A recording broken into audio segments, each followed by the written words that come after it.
कहानी की शुरुआत होती है सेकेंड वर्ल्ड वॉर से, जब सोवियत यूनियन ने पोलैंड पर हमला करने के बाद कई लोगों को गिरफ्तार कर लिया था और उन्हें कैदी बना लिया था, जिनमें से एक आर्मी ऑफिसर जिसका नाम यानुस होता है उस पर भी कई इल्ज़ाम लगाते हैं और पेपर पर साइन करने को बोलते हैं, पर वो मना कर देता है। तभी वहाँ बैठा ऑफिसर एक लेडी को अंदर बुलाता है और उससे कहता है कि क्या तुम इस आदमी को जानती हो। तो वो बोलती है कि हाँ, ये मेरे हस्बैंड है। इस पर यानुस से भी सवाल किया जाता है कि क्या तुम इस महिला को पहचानते हो और इसकी बात से राजी हो। तो वो भी कहता है कि हाँ, ये मेरी वाइफ है। इसके बाद ऑफिसर उसकी वाइफ से पूछता है कि तुम इसके बारे में क्या जानती हो। वो कहती है कि ये कम्युनिस्ट पार्टी से नफरत करते हैं और दूसरे देशों की जासूसी भी करते हैं। ये सुनकर यानुस बहुत दुखी होता है, लेकिन वो जानता है कि ये बयान उससे ज़बरदस्ती लिया जा रहा था। इसके बाद हम देखते हैं कि साल 1940 में यानुस को 20 साल की सज़ा दी जाती है और उसे साइबेरिया की जेल में भेज दिया जाता है। ये जेल एक ऐसी जगह पर बनी होती है जहां कोई भी अगर गलती से भागने की कोशिश करना चाहे तो उसका अंजाम सिर्फ मौत है, क्योंकि ये जगह कई किलोमीटर दूर तक बर्फ से ढकी हुई है। जेल में पहुंचने के बाद यानुस के साथ जितने भी कैदी होते हैं उन्हें वार्डन बताता है कि सिर्फ ये जेल ही तुम्हारी जेल नहीं है, बल्कि यहाँ का पूरा इलाका तुम्हारे लिए जेल है, क्योंकि यहाँ पर कई हजार किलोमीटर दूर तक सिर्फ जंगल और बर्फ है और कुदरत कभी किसी पर रहम नहीं करती। और वो ऑफिसर कहता है कि अगर कुदरत ने तुम पर रहम कर भी दिया तो यहाँ के लोकल लोग तुम्हें मार देंगे, क्योंकि यहाँ हर एक कैदी पर इतना इनाम है कि तुम्हें मारने से कोई भी चूकेगा नहीं। इसके बाद जेल में सभी कैदी खाना लेकर जा रहे होते हैं, तब हम एक बूढ़े आदमी को देखते हैं जिसके हाथ से रोटी गिर जाती है। तो दूसरा बुजुर्ग उस पर झपट पड़ता है, लेकिन वो अपनी रोटी ले लेता है। यानुस ये देख रहा था। वो अपना खाना उस बुजुर्ग आदमी को दे देता है जो दूसरे आदमी का खाना उठाने की कोशिश कर रहा था।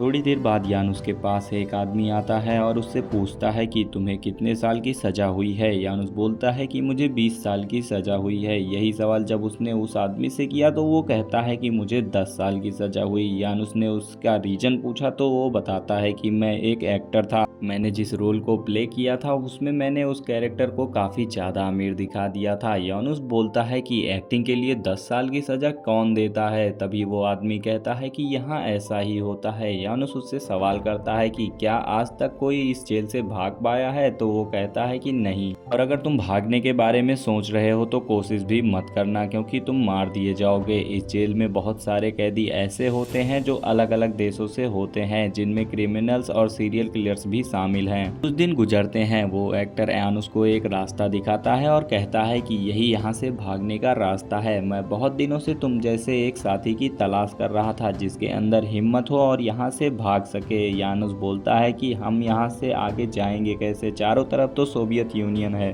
और उसके आगे जर्मन्स हैं। वो कहता है कि हम नॉर्थ की तरफ जा सकते हैं और बॉर्डर क्रॉस करके मंगोलिया जा सकते हैं, लेकिन हमें सर्दियों के खत्म होने का वेट करना होगा, नहीं तो हम बर्फ में जमकर मर जाएंगे। साथ ही हमें ढेर सारा खाना भी चाहिए होगा, क्योंकि सफर बहुत लंबा है। मंगोलिया यहाँ से हजारों किलोमीटर दूर है। सभी कैदी जंगल में लकड़ी काटने जाया करते थे, लेकिन एक दिन जब वो लकड़ी काटने जाते हैं तो तेज बर्फीली हवाएं शुरू हो जाती हैं और यहाँ इतनी ठंड होती है कि उनमें से 3-4 कैदी वहीं मर जाते हैं। यहाँ पर एक बुजुर्ग आदमी जिसका नाम स्मिथ होता है, वो कहता है कि हमें जंगल की तरफ जाना होगा, नहीं तो हम सब ठंड के मारे यहीं मर जाएंगे। लेकिन इंचार्ज नहीं मानता, क्योंकि उसे पता था कि जंगल से कैदी भाग सकते हैं। लेकिन मिस्टर स्मिथ उनकी बात ना मानते हुए जंगल की ओर जाने लगते हैं। इंचार्ज गन दिखाते हुए उसे रोकने की कोशिश करता है, मगर वो रुकता नहीं। इसके बाद बाकियों को जंगल में चलने को बोला जाता है और इसी तरह सभी की जान बच जाती है। अगले दिन सभी एक साथ खड़े किए जाते हैं और इनका ऑफिसर मिस्टर स्मिथ से कहता है कि तुम्हें बहुत ठंड लगती है ना, तुम बाहर आओ। मिस्टर स्मिथ के साथ यानुस और कई और भी कैदी होते हैं। मिस्टर स्मिथ कहता है कि इससे अच्छा होता कि हमें कल ही मार दिया होता। उसने कहा कि अब हमें खदान में भेजा जाएगा जहाँ सिर्फ मौत है। असल में वहाँ सिर्फ पॉल्यूशन है, लोग वहाँ पागल हो जाते हैं। अब हम देखते हैं कि जब सब काम कर रहे होते हैं तब यानुस को हेलुसिनेशन होने लगता है, जिसमें उसे उसका घर दिखाई देता है, मगर तभी उसे गार्ड गोली मारने ही वाला होता है कि मिस्टर स्मिथ उसे बचा लेते हैं। मिस्टर स्मिथ कहता है कि तुम यहाँ ऐसा करोगे तो मारे जाओगे। यानस कहता है कि मैं यहाँ नहीं रह सकता और वो उस एक्टर के प्लान के बारे में मिस्टर स्मिथ से बताता है। तब मिस्टर स्मिथ कहते हैं कि वो आदमी झूठा है, जब मैं यहाँ आया था तब उसने भी मुझे ऐसा ही बोला था। मगर फिर भी वो यानस के साथ भागने के लिए तैयार था, क्योंकि उसे पता था कि यानस एक अच्छा इंसान है। वो अगर रास्ते में जख्मी भी हो जाएगा तो यानस उसे अकेला छोड़कर नहीं जाएगा। धीरे धीरे ये 7 लोग हो जाते हैं। उनमें से एक आदमी ऐसा था जिसे रात में दिखाई नहीं देता। अब हम देखते हैं कि यानस कहता है कि आज ही हमें भागना चाहिए, क्योंकि हवाएं इतनी तेज हैं, ये हमारे कदमों के निशान को बर्फ से ढक देंगी। अब उस रात ये जनरेटर के बंद होते ही वहां से निकल जाते हैं। जनरेटर सिर्फ 10 मिनट के लिए बंद होता है और उसी बीच ये वहां से फरार हो जाते हैं। गार्ड्स को पता चलते ही वो उनका पीछा करते हैं, मगर तेज हवा के चलते उन्हें कुछ भी दिखाई नहीं देता।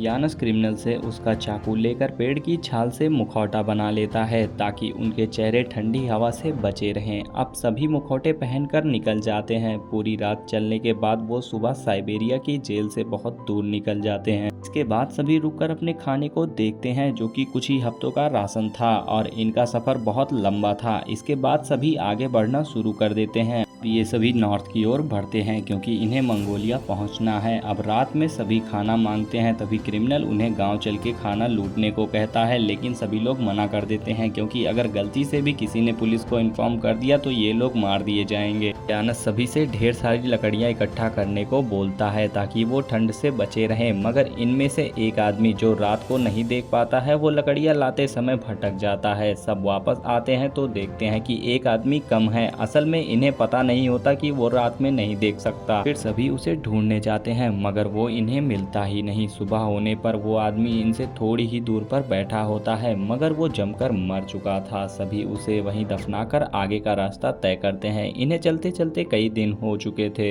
एक रात सोते समय इन्हें जानवरों की आवाज आती है। ये जाकर देखते हैं तो कुछ भेड़िए शिकार कर रहे थे। ये उनका शिकार छीन लेते हैं और भेड़ियों को भगा देते हैं और अब यहाँ पर ये सभी भरपेट खाना खाते हैं। यानस अब अकेला जाके रास्ता देखेगा क्योंकि सभी थक चुके थे, वो आगे नहीं बढ़ सकते। वो कहता है कि अगर मैं 1 हफ्ते के अंदर नहीं लौटा तो समझ लेना कि मैं मर गया। उसे सफ़र में बहुत तकलीफ होती है लेकिन वो चलता जाता है, मगर भूख के मारे उसका बुरा हाल था और फिर से उसे हेलुसिनेशन हो जाती है। लेकिन हिम्मत करके वो किसी तरह वापस आके अपने साथियों को बताता है कि यहाँ से 3 दिन के रास्ते पे वो झील है जहाँ पर हमें पहुँचना है। अगली सुबह सभी आगे का सफ़र तय करते हैं। सफ़र के दौरान एक लड़की इनके पीछे आ रही थी। वो कहती है कि वो रसियन से भाग रही है और उनके साथ चलने के लिए भी वो कहती है, मगर ये सब उसे मना कर देते हैं क्योंकि इनके पास बहुत कम खाना होता है। वो उसे वहीं छोड़कर चलने लगते हैं। झील पर पहुंचकर वो एक जानवर को देखते हैं जो दलदल में फंसा हुआ है और उसे मार देते हैं। अब इनके पास बहुत खाना है। तभी एक आदमी को याद आता है कि वो लड़की भी बहुत भूखी है। वो उसे तलाश कर ले आते हैं और अपनी टीम में शामिल कर लेते हैं। इसके बाद सभी पेट भर खाना खाते हैं। अगले दिन वो अपना सफर जारी रखते हुए कुछ दिनों के बाद मंगोलिया बॉर्डर पहुंच जाते हैं, मगर बॉर्डर के पास यहाँ पर वो रसियन क्रिमिनल कहता है कि मैं यहीं रुकूंगा। वो यहीं रहना चाहता था। जिसके बाद ये 6 लोग आगे बढ़ते हैं, मगर बॉर्डर पर स्टेलिन की फोटो देखकर ये समझ जाते हैं कि वहाँ भी कम्युनिस्ट का कब्जा हो चुका है। वो डिसाइड करते हैं कि वो चाइना जाएंगे। चाइना से तिब्बत होते हुए वो इंडिया पहुँचेंगे और इन्हें पता है कि इंडिया में ब्रिटिश हुकूमत है और वहीं पर वो सेफ रहेंगे। कई महीने पैदल चलकर इन्होंने 5500 किलोमीटर तक का सफ़र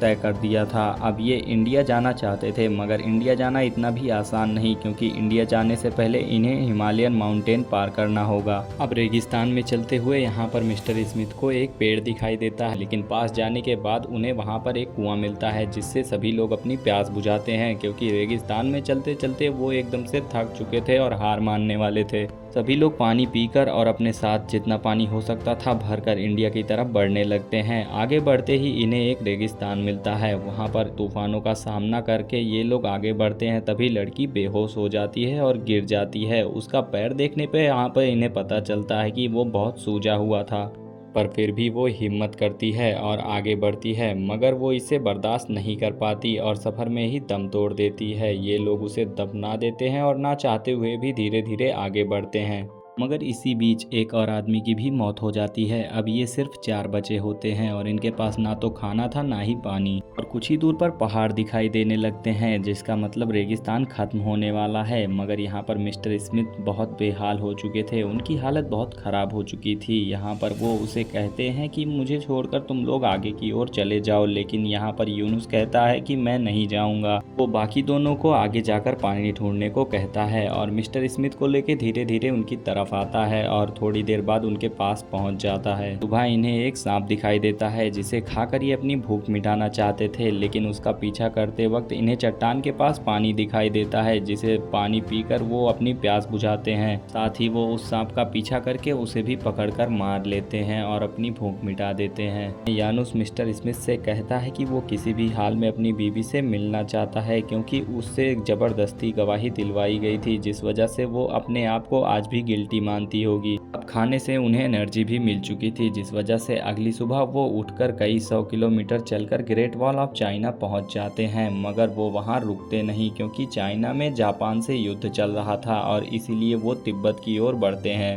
और एक बार फिर आगे बड़े बड़े बर्फ़ के पहाड़ आ जाते हैं। लेकिन जैसे तैसे वो तिब्बत पहुंच जाते हैं। तिब्बती लोग उनका बहुत अच्छे से वेलकम करते हैं और उन्हें खाना भी देते हैं। एक आदमी उन्हें बताता है कि यहाँ से सिक्किम जाने का रास्ता है, लेकिन सर्दियाँ बहुत हैं और तुम लोग गए तो तूफान में मारे जाओगे। वो उन्हें कुछ समय वहीं रुक के आराम करने के लिए भी कहते हैं, लेकिन यूनुस बोलता है कि यहाँ मैं नहीं रुक सकता। इसी बीच मिस्टर स्मिथ बोलते हैं कि मैं यहाँ से चाइना जाऊँगा और फिर वहाँ से अमेरिका चला जाऊँगा, क्योंकि वो एक अमेरिकन सिटीजन थे। अब सुबह होते ही यानस और बाकी 2 कैदी निकल जाते हैं। ये फाइनली इंडिया पहुँच जाते हैं। इंडिया में इनका बहुत अच्छे से वेलकम होता है। इंडिया पहुँचने में इन्हें 6400 किलोमीटर का सफ़र तय करना पड़ा। यहाँ सबका सफ़र तो खत्म हो जाता है, मगर यानस का नहीं, क्योंकि पोलैंड आज भी कम्युनिस्ट से आज़ाद नहीं हुआ था। अगले 50 साल तक यानस अपनी कंट्री वापस नहीं गया और जब 1989 में पोलैंड आज़ाद हुआ तो यानस अपने घर जाता है और अब वो काफ़ी बूढ़ा भी हो चुका था। वहाँ उसकी बीवी उसका इंतजार कर रही थी। दोनों एक दूसरे के गले लगकर बहुत रोते हैं।